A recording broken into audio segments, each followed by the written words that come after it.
Recomiendo este libro que se llama La historia del heavy metal. Andrew O'Neill es un periodista, un estandapero inglés que sabe muchísimo de heavy metal, es una eminencia, y hace una historia desde Black Sabbath, porque el primer disco de heavy metal es el primero de Black Sabbath del 70, que cumplió 55 años en febrero. Después hubo bandas que se sacaban el tilde de heavy metal. Hubo otras, por ejemplo, AC/DC, ellos dicen, nosotros hacemos rock and roll. Lo mismo Motorhead, para mí Motorhead es heavy metal. Pero en el caso del death metal, que es un género extremo que cuando, bueno, en los 80 se empezaba a ver qué era lo más heavy del heavy. El death metal. Sí. Death metal, es ¿más extremo que eso querés? El grindcore. Death metal, es un tipo que yo. El metal muerte. Pero, ¿qué lo hace más extremo? Y más extremo porque son. No es porque ya qué más fuerte puedes tocar la guitarra. El tema del doble bombo, el doble bombo que se usa mucho, que parece te hace percha. Y las voces son guturales. Bueno, hay una banda que a mí me gusta mucho, Napalm Death, que subí una Tenés que charlarlo con tu psicólogo. Me encanta. Tenés que charlarlo con tu psicólogo, de verdad, tío. Sí. Porque no te puede gustar así. Me encanta esto. Está gente que está mal psicológicamente. La capoche. Sí, hace rato, pero me pasó con el profe al gimnasio donde voy. Empezamos a hablar de Heavy, de Rammstein, y le empecé a tirar nombres y me tiraba él, que quedé flasheado. Me dices, Carcass, a mí me gusta Carcass, gran banda, Carcass. Obituary, Morbid Angel. Acá en Argentina hubo una banda Vibrión muy buena de los hermanos Cederberg que se fueron a Bélgica. Mirá. Avernal es otra muy buena banda. Draconis, que es de Santa Cruz, creo. Me matan los nombres. Son muy buenos. Los mejores son los punks. Sí. Voy a traer una que se llama Secos de Vientre, que es muy buena. Punk rock onda flema, si les gusta. Y bueno, y el caso de Cannibal Corpse, que sería algo así como Cadáver de Caníbal, porque juegan mucho con eso. ¿Saben quién es fanático acérrimo de esta banda? ¿Quién? Jim Carrey. Mirá. Es fanático. Cuando el tipo dijo, me gusta el death metal. ¿Qué vas a decir de Jim Carrey, ey? Gran más actor, respeto. Gran comediante, me parece un genio. Sí. Pero tiene una vida rara. Sí. Polémica. Controversial. Hay unos cadáveres dando vuelta. Sí, está polémico, está todo polémico. Es muy polémico. Pero el tipo, por ejemplo, en la película. Si vamos a defender a Jim Carrey, defendámoslo. Sí, obvio. Yo en lo musical lo defiendo. En lo musical. Y no como actor también, ojo. Sí. Es un actorazo. Perdón lo de puto, pero es así. No, pero es un actorazo. Incluso con esta banda, con Cannibal Corpse, él dijo en Ace Ventura, cuando ya era, creo que salió simultáneo con La Máscara. El mismo año hizo todo. Eso, que ya era un actor con una locura. El tipo dice, Jim Carrey, yo quiero que aparezca Cannibal Corpse, que ahora lo vamos a ver, una escena de Ace Ventura. Ace Ventura fue la primera película que hace Jim Carrey, que es unos meses antes de La Máscara, sí. Que lo convirtió en una figura mundial. Totalmente. Y Jim Carrey, ahí le vamos a decir a Bauti que ponga, es un fragmento que dura, creo que 50 segundos aproximadamente. Jim Carrey dijo... Con el chiste, pero buenísimo. Esta película me encanta. Y esa imagen es terrible. Y dice Jim Carrey, bueno, vamos a esperar que vuelvan de Europa. Yo no hago la película si no aparece Cannibal Corpse. Yo pensé que era una banda creada para la peli. No. Muy bueno el dato detrás. De hecho, creo que cantó alguna vez con ellos, y en una entrevista que le hicieron, no sé si en Saturday Night Live o en el show de Jimmy Fallon, claro, de alguno de esos, empieza a hacer las voces del metal y hace la voz de Cannibal Corpse, de Obituary, después de Metallica, después de Dio. Es un fanático del metal, y además, bueno, es como que le dio una especie de empuje también, porque Cannibal Corpse es la banda que más vendió de death metal. Bien gutural, se lo llama brutal death metal. Si uno ve las tapas, brutal es peor. Brutal, a ver, pará. Estamos hablando de una categoría superior al death metal. Más todavía. Brutal death metal. Brutality. Bueno, hay una banda que se llama Brutality. El Absolute Brutal Death Metal. ¿Qué te pensás? Y que está también seguro debe haber. Esa gente son los talibanes de la música. Pero esa gente está en el escenario, digamos, de ahí a que pelen una pistola y empiecen a disparar de arriba del escenario. ¿Cuánto falta? No falta nada. Pero son los tipos, son re tranquilos. Pensar que este mundo se se horrorizaba porque decían que Kiss pisaba pollito. Bueno, pero decían que Yuya era satánica con esas estupideces. O pero, la Navidad por favor. De León Gieco decían que era satánico, imagínense. ¿La Navidad de Luis de León Gieco? Sí, decían eso. No había tenido están mal de la cabeza. La Navidad de Luis. Mal de la cabeza. Es triste, deprimente, pero satánica. Sí, no, para nada. Cuando la escuché como que decía, pobre Luis, te quiero llorar. Ya me quiero. Toma, Luis. Pero bueno, decían eso. Yo me acuerdo que en una época decían eso. Y bueno, esta banda, si bien las tapas de los discos son tremendas, de hecho estuvieron censurados en Alemania, no los dejaban. Está bien. Y le tapaban. Está bien. Le tapaban las cosas. Bueno, ¿por qué, che?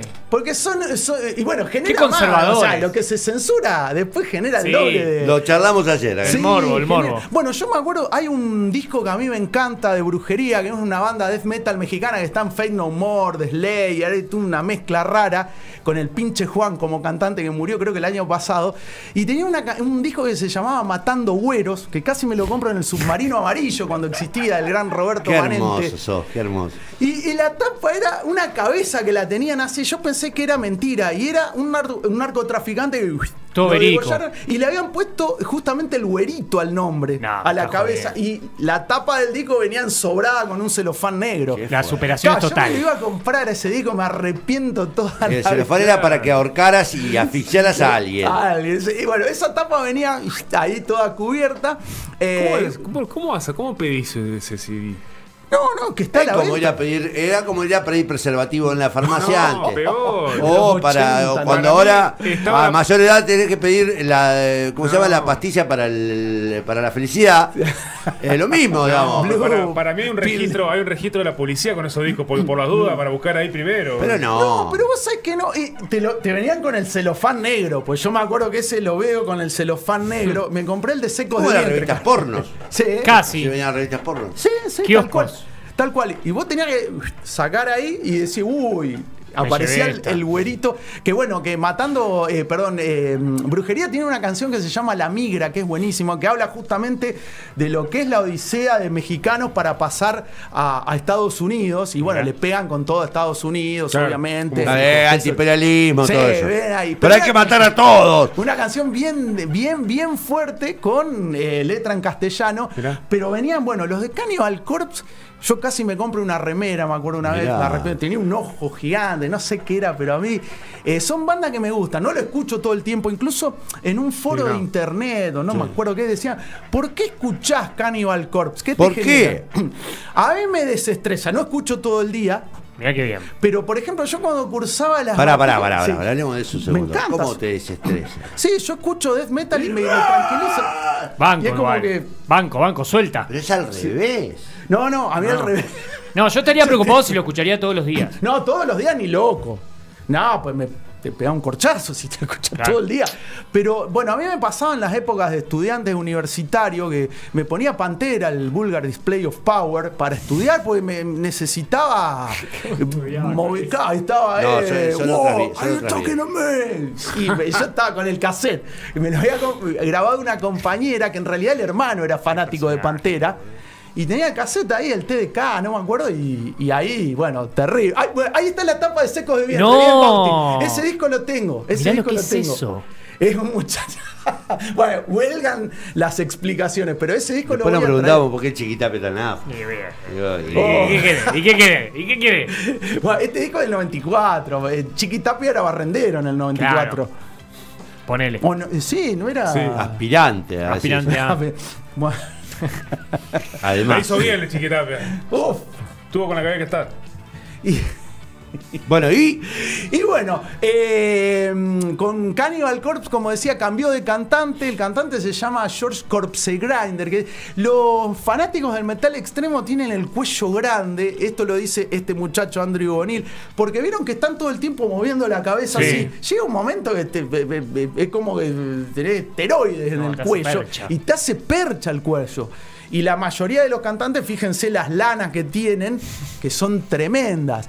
Y bueno, en el caso de Jim Carrey, el tipo comentó, y lo dije varias veces, que tenía ese fanatismo, tiene ese fanatismo por el metal extremo, y que yo banco mucho eso. Porque Carrey podría haber dicho, bueno, traigo que esté Bon Jovi, Bryan Adams, qué sé yo, Santana en la película, y hubiera sido un bodrio, hubiera pasado, hubiera tenido capaz más taquilla, lo que sea. Pero poner un Cannibal Corpse en una película mainstream, Hay que jugársela. hay que jugársela. Y el tipo dijo, yo quiero que estén, si no están, yo no hago la película.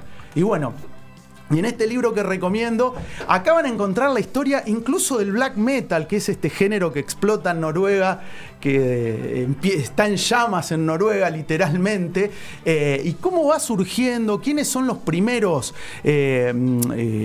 precursores, por así decirlo, y cómo surge, por ejemplo, en Noruega, en lugares que no vive nadie, que están bien económicamente, cómo surge este género, que eran todos pibes. Eso me llama la atención. Porque esos pibes tienen problemas de insatisfacción. Sí, emocional, porque económica no, estaban re bien. No, están re bien. Y además lo que me llama la atención es que eran preadolescentes, 12, 13 años cuando forman las bandas. No es como, no sé, 18, 17, pibes de 11, 12 años que empiezan a hacer quilombo. Y al principio es como que genera rechazo, pero hubo una época que tuvieron mucho éxito el death metal a fines de los 80, principios de los 90, que alguna vez voy a traer algo sobre la canción más corta del mundo de Napalm Death. 4 segundos. 3 segundos. Sí, la escuché. Sí, You Suffer se llama. Lo presentaron en un show, lo presenta el señor, qué sé yo, y los tipos hacen... Sí, y nada queda más. el conductor mirándolo como diciendo, el tipo ya está. Y se terminó. Pero bueno, para mí es una hermosa... A mí me encanta la historia del punk y del metal extremo, me encanta. Me gustaría... Sí. Tener la pasión que tenés por el metal punk. Yo confieso que a mí me cuesta mucho escuchar esa música. Y bueno. Hay bandas como AC/DC, como Black Sabbath, que a mí me terminaron comprando el corazón, pero... Sí. Nada, estos pibes. Pero igual hay que bucear, Connie, más por lo under, porque con el punk uno dice Ramones, Sex Pistols, The Clash, pero hay un montón de bandas atrás que quedaron en el camino. No me quiero imaginar. Que son buenísimas, como The Larkers, 999, Toy Dolls. Si de Ramones es el mainstream. No quiero pensar lo que... ¿Cómo no va a haber mainstream? Y no, porque... Son tipos que ganaron millones de dólares. No te creas, y sacaron más plata con las remeras, con el merchandising que con los discos. Bueno, es verdad eso. Es mainstream. Pero poco. Llevaron más Green Day, Offspring y demás, se llevaron más Tarasca, Blink 182 que fundadores como Ramones, qué sé yo. The Clash no, porque tuvo Sex Pistols, pero nunca llegaron a ser mainstream. De hecho, el primer disco de oro lo tuvieron primero, valga la redundancia, en Argentina que en Estados Unidos.